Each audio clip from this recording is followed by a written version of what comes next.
Hello, everybody. Today, I want to talk to you about one of the things that's closest to my heart, and that's the future that our kids are going to be enjoying, and all of the exciting things that they're going to have experience and to do in their careers.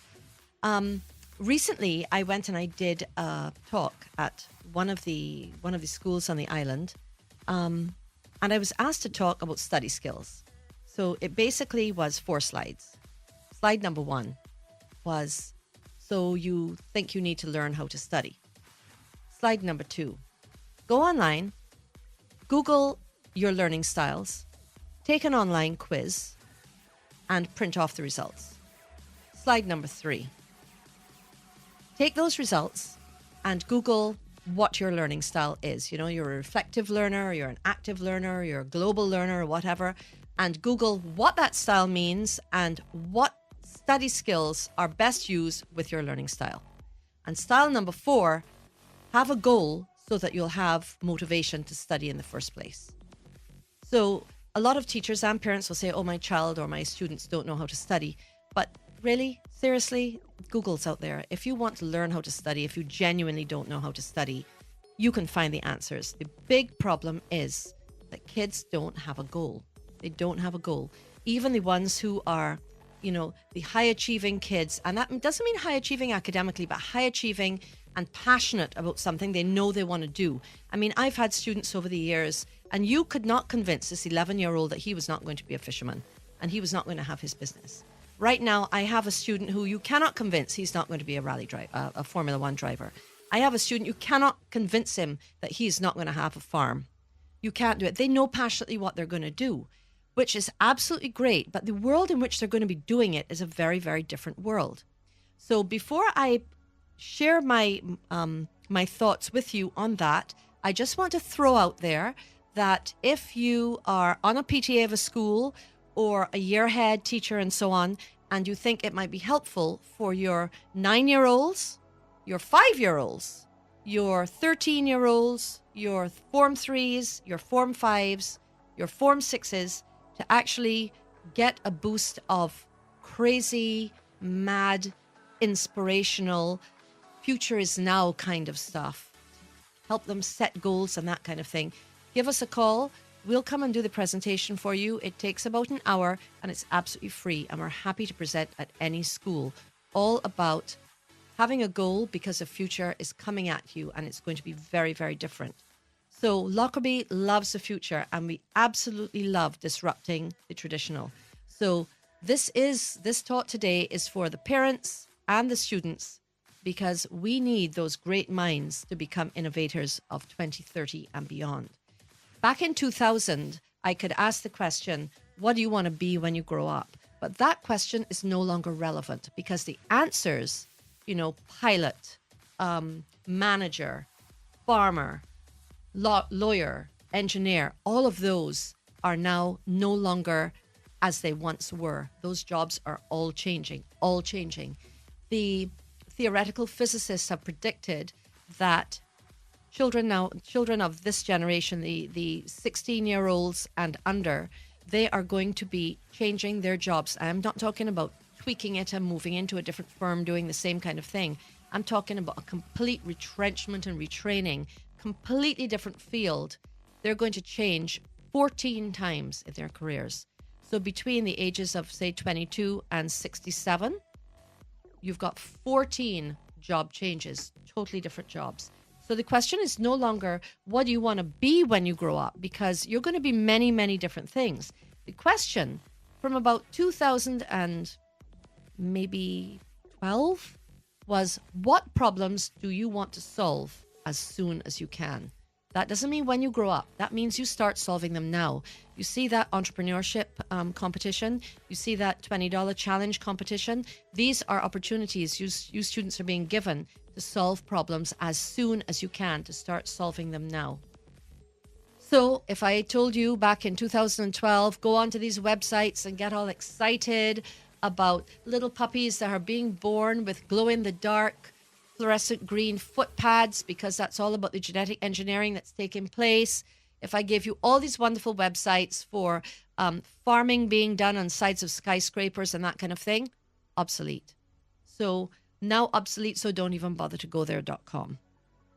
But in 2017, what you need to be looking at, and you kids, you're online a lot, go online and get excited about your life and about your future. There is a great site called wired.com, and there is a great section in there in which you can look at people creating the future. And there's a list of those in 2017 who Wired.com says are actually creating the future. So when you go on and you see what they're doing, you'll realize that these young minds, these young innovators are solving problems and they're disrupting the traditional. Doctors, you only have to watch Grey's Anatomy to see that doctors are no longer walking around with charts. They're walking around with iPads or tablets. Yeah? Well, that's minuscule disruption. Can you imagine something huge? My daughter tells me that the hospital she works in the UK, the surgeon is 100 yards away down the hall from where the surgery is taking place. So the surgeon is 100 yards down from the robot that she's operating in the operating room. And these are just microcosmic, the 2050 and beyond, the world that you kids are going to be living in are going to be really, really different. So you cannot think of all the traditional careers of doctor, lawyer, engineer, psychologist or psychiatrist, accountant, marketing or advertising executive, even a bar owner or a disc jockey or a businessman of any kind, an architect, a pilot, a policeman, even a con man is going to be out of a job.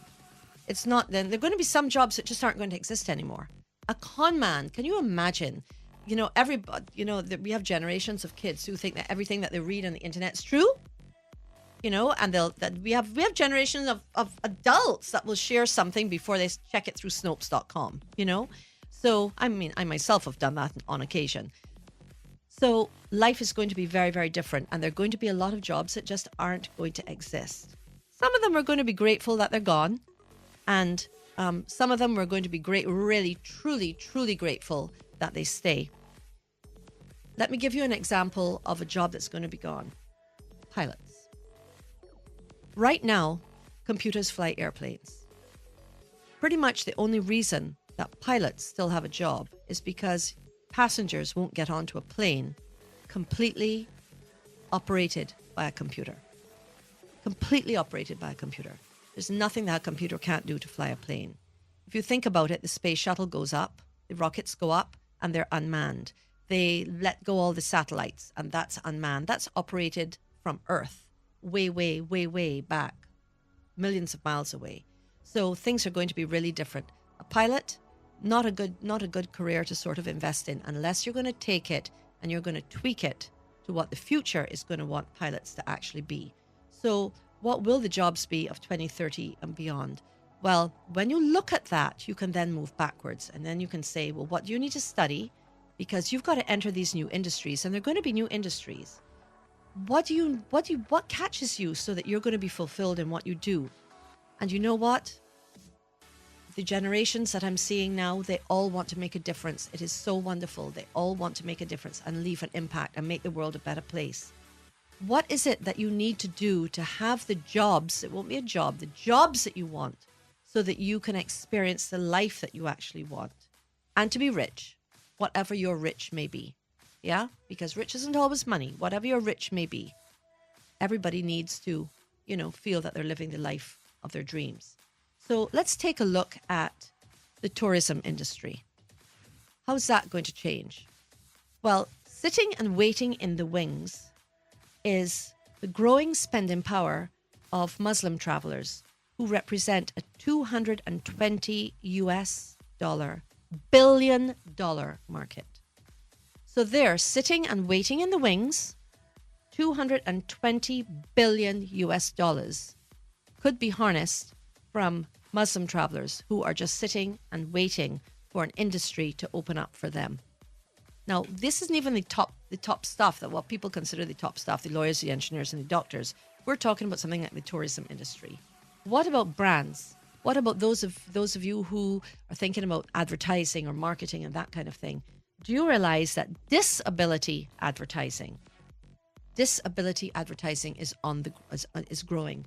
Over 53 million people in the US and more every single year have a disability of some kind, and advertising is finally starting to reflect that reality. Now, can you imagine the advertising dollars involved in an industry in which the needs of 53 million people have not yet been met? What about those of you who are going into thinking about, being a beautician? Well, that's probably going to get a little bit more technical, because that's going to be joined up more and more with aspects of the medical profession. Look at this. Researchers are uncovering new materials to create a second skin to restore natural elasticity and a youthful appearance.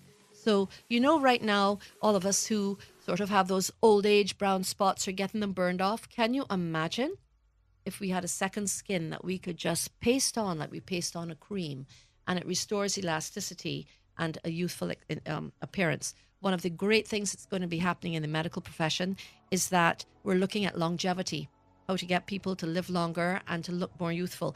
All those crazy, Canal, you ever watch them? Those crazy futuristic movies like The Minority Report, which shows policing in another century. Yeah. We're already doing stuff like that. We're already doing stuff, preempting crime. That's a new thing. I just read a report on that the other day. What about that one with, that guy Timberlake, Out of Time? Mm-hmm. Yeah. Oh my gosh. And his mother looked as young as he did. Yeah. All of this is actually coming to pass. So you have to ask yourself, are your kids studying the right subjects? Are they giving up subjects that they really need? Look at something like computer gaming. A lot of kids say, yeah, I want to be a gamer and that kind of thing. Well, does that mean you want to play games for a living, or does that mean you want to design games for a living? Because if you want to design games for a living, you're going to need a little bit more than IT. You're going to need psychology or sociology, and you're going to need a humanities like literature, history, or geography. Because these games that are actually based in something, even the horrible ones, like Grand Theft Auto is like my all-time most horrible game that you could let your kids play. But even that, the psychology behind that, not just the psychology to catch the people who are playing it, but to actually design the game, you need it. So you need to think broader, and you need to think deeper, and you need to think higher than you're actually thinking now. Retail naturalism is going to be another one where, we already have it. But it's going to be taking a whole new twist. Technology brands are evolving in their retail concepts in their stores, away from cold, minimal interiors towards something friendlier and more natural. So you have Apple stores that are literally like rainforests. Yeah. So you go in there not just to try out the new device, but to actually experience. It's all about the experience, bringing the experience to you. One of my favorites is lifestyle industries. They're going to be changing. It's called a sleep renaissance, where innovators are responding to our culture's chronic undervaluation of sleep and creating sleep spaces. So Silicon Valley, if you're gifted enough to work there, you have your desk, and right next to that you have your sleep space. Now, guess what that's going to do to the employment industry? Guess what that's going to do to the unions and all the laws that manage people and their time and their employment contracts and that kind of thing. So every sort of change is going to impact. It's like a giant spider web. So at Lockerbie, what we're doing is we've just put up this huge board in which we are going to be creating a giant spider web of jobs of the future. Now, it's a work in progress, and our students are watching that space, because it's going to actually link every subject that you do at school with every other subject. And in that spider web, you're going to be able to see the courses that you that offer these brand new, exciting careers, where they're going to be offered, the qualifications, the requirements that you need to actually get in on them. All of this is going to be information that kids need to actually be looking at, instead of just thinking, oh, I'm going to do physics, biology, and chemistry because I want to be a doctor, because I'm bright, and you know what, I'm not wasting my time in geography and history. So this board that we're putting up at Lockerbie, once it's ready, and it's going to be interactive, so people who come to it are going to be able to leave ideas and things they've researched there. Once we have it done, I'm going to come on here and I'm going to say, come and discover your future at Lockerbie. And everyone's welcome to walk in and have a look at this board. So that'll be coming pretty soon, before the end of next month. We're going to be in on that. But thank you so much for listening today. Have a wonderful half-term break, everyone, and I'll see you next week.